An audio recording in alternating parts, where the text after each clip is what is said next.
साहब, ये दवाइयाँ कितने की हैं? साहिल अभी मेडिकल खोला ही था कि किसी की आवाज़ सुनकर चौंक गया। पीछे मुड़कर देखा तो एक दुबला पतला आदमी खड़ा था जिसके हाथ में एक पर्ची थी। साहिल ने पर्ची देखा और बोला, कुल 800 रुपये लगेंगे। उस आदमी ने अपनी जेब में हाथ डाला। उसके चेहरे पर असमंजस झलक रहा था। कुछ पलों खामोश खड़ा रहा, फिर धीरे से पर्ची मोड़कर जेब में रखने लगा। छोड़िए, बाद में आऊँगा, इतना कहकर वो जाने लगा। तभी पीछे से एक आवाज़ आई, भैया आपकी पर्ची गिर गई है। उसने पलट कर देखा। एक साधारण सी दिखने वाली महिला उसके सामने खड़ी थी जिसने उसकी पर्ची उठा ली थी। लेकिन उस महिला की आंखों में कुछ ऐसा था जैसे उसने उस आदमी की तकलीफ पढ़ ली हो। अगर आपको दवाइयों की ज़रूरत है तो बिना देर किए ले लीजिए, पैसे बाद में दे देना, उस महिला ने मुस्कुराते हुए कहा। आदमी ने उस महिला की ओर देखा लेकिन कुछ बोल नहीं पाया। क्या कोई अनजान यूं ही मदद कर सकता है? यह महिला कौन है? वह उसकी मदद क्यों करना चाहती है? उसके दिमाग में कई सवाल चल रहे थे। फिर बोला, नहीं दीदी, मैं ऐसे किसी से मदद नहीं ले सकता। महिला ने हल्की सी मुस्कान के साथ जवाब दिया, अगर किसी की तकलीफ दूर करने की ताकत हो तो उसे रोका नहीं जाता। मुझे अपना छोटा भाई समझो। तुम दवाइयाँ ले लो, पैसे जब मर्जी हो तब दे देना। आदमी ने एक पल सोचा, फिर धीरे से पूछा, पर आपको कैसे पता कि मेरे पास पैसे नहीं हैं? महिला ने नरम स्वर में कहा, यह चेहरा बहुत कुछ कह देता है रोहन। उस आदमी का नाम रोहन था। उसने नाम सुना तो चौंक गया। आपको मेरा नाम कैसे पता? महिला मुस्कुराई, जवाब बाद में दूंगी, पहले दवा ले लो। रोहन की उलझनें और बढ़ गई। लेकिन उसकी माँ घर पर बीमार थी जिनको दवा देना जरूरी था। उसने धीरे से सिर हिलाया। फिर दवा लेने के बाद रोहन ने उस महिला को धन्यवाद कहा और मेडिकल स्टोर से बाहर निकला। लेकिन उसका मन बेचैन था। वह सोच रहा था, आखिर ये महिला थी कौन? उसने मेरा नाम कैसे जाना? घर पहुंचकर उसने माँ को दवा दी। माँ ने राहत की सांस ली और धीरे से पूछा, बेटा पैसे कहाँ से आए? रोहन चुप रहा। फिर कुछ देर बाद बोला, माँ किसी ने मेरी मदद की। माँ ने उसके सिर पर हाथ रखा। बेटा दुनिया में अच्छे लोग आज भी होते हैं, लेकिन उनका एहसान मत भूलना। रोहन सोचने लगा, क्या मैं इस एहसान को चुका पाऊंगा? समय गुजरता गया और रोहन की माँ ठीक हो गई और रोहन का काम भी अच्छा चलने लगा। फिर अगले दिन रोहन उसी मेडिकल के सामने से गुजरा। उसकी नज़रें उस महिला को ढूंढ रही थीं, लेकिन वह कहीं नहीं दिखी। वह सोचने लगा, अगर मुझे उनका नाम और एड्रेस पता चल जाए तो मैं उनके पैसे लौटा सकूंगा।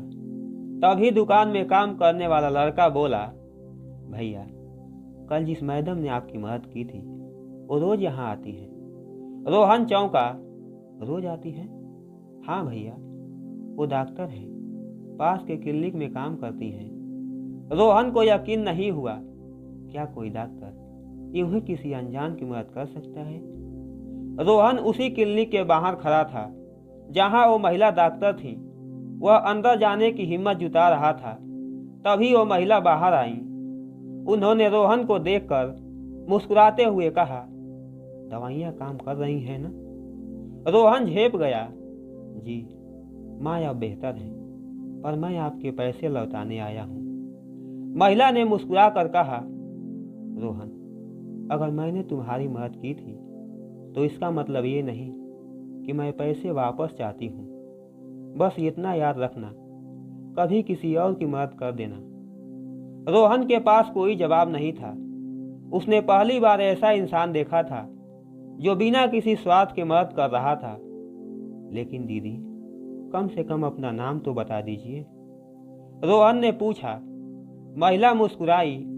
मेरा नाम सुमन है और मैं चाहती हूँ कि तुम बड़े होकर किसी और की मदद करो जैसे मैंने तुम्हारी की। रोहन ने सिर हिलाया। मैं वादा करता हूँ जब भी मुझसे हो सकेगा मैं किसी न किसी की मदद जरूर करूँगा। सुमन ने उसकी पीठ थपथपाई और क्लिनिक के अंदर चली गई। फिर रोहन अपनी दुकान पर गया और काम करना शुरू किया। तभी एक आदमी दुकान पर आया और बोला, भैया मेरे पास पूरे पैसे नहीं हैं, लेकिन मेरी बेटी के लिए दूध चाहिए। रोहन को सुमन की बात याद आ गई। फिर रोहन ने बिना ज्यादा सोचे दूध दे दिया। उस आदमी की आंखों में कृतज्ञता थी। कई हफ्तों बाद वो आदमी फिर से दुकान पर आया। भैया मैं वो पैसे लौटाने आया हूँ जो आपने मेरी बेटी के दूध के लिए दिए थे। रोहन मुस्कुराया और पैसे नहीं लिया। कोई बात नहीं, अगर किसी और की जरूरत हो तो उसकी मदद कर देना। वो आदमी भावुक हो गया। आपने मुझे सिखाया कि मदद कैसे करनी चाहिए। रोहन अब समझ चुका था कि मदद करने के लिए बड़ी दौलत की जरूरत नहीं होती, बस नीयत अच्छी होनी चाहिए। फिर रोहन और भी अनेक लोगों की मदद की, लेकिन उसके मन में अब भी एक सवाल था, आखिर सुमन उसे कैसे जानती है और वो उसे नहीं पहचान पा रहा। उस दिन की बात उसके दिमाग में बार बार घूम रही थी जब वो मेडिकल स्टोर में खड़ा था और सुमन ने न सिर्फ उसकी तकलीफ पढ़ ली बल्कि उसका नाम भी ले लिया, लेकिन उसे सुमन को पहचानने की कोई याद नहीं थी। अगले दिन वो फिर से सुमन के क्लिनिक पहुंचा और बोला, दीदी आपकी वजह से आज मेरी सोच बदल गई है, लेकिन एक सवाल अब भी है, आप मुझे पहले से कैसे जानती थी? सुमन मुस्कुराई और धीरे से बोली, रोहन क्या तुम्हें अपने बचपन की कोई याद है जब तुम्हारे पिता ने किसी की मदद की थी? रोहन ने माथे पर बल दिया और सोचना शुरू किया, लेकिन कोई भी ऐसी घटना याद नहीं आई जिससे वो सुमन से जुड़ाव महसूस कर सके। मुझे कुछ खास याद नहीं आ रहा दीदी, रोहन ने ईमानदारी से कहा। सुमन हल्का सा मुस्कुराई। कोई बात नहीं, मैं तुम्हें याद दिलाती हूँ। सुमन ने कहना शुरू किया, बहुत साल पहले एक आदमी था जो छोटा सा किराने का दुकान चलाता था, लेकिन उसकी असली पहचान थी उसकी दयालुता। वो जरूरतमंदों की मदद करने से कभी पीछे नहीं हटता था। एक दिन एक छोटी सी बच्ची के पास अपनी बीमार माँ के लिए दवा लेने के लिए पूरे पैसे नहीं थे।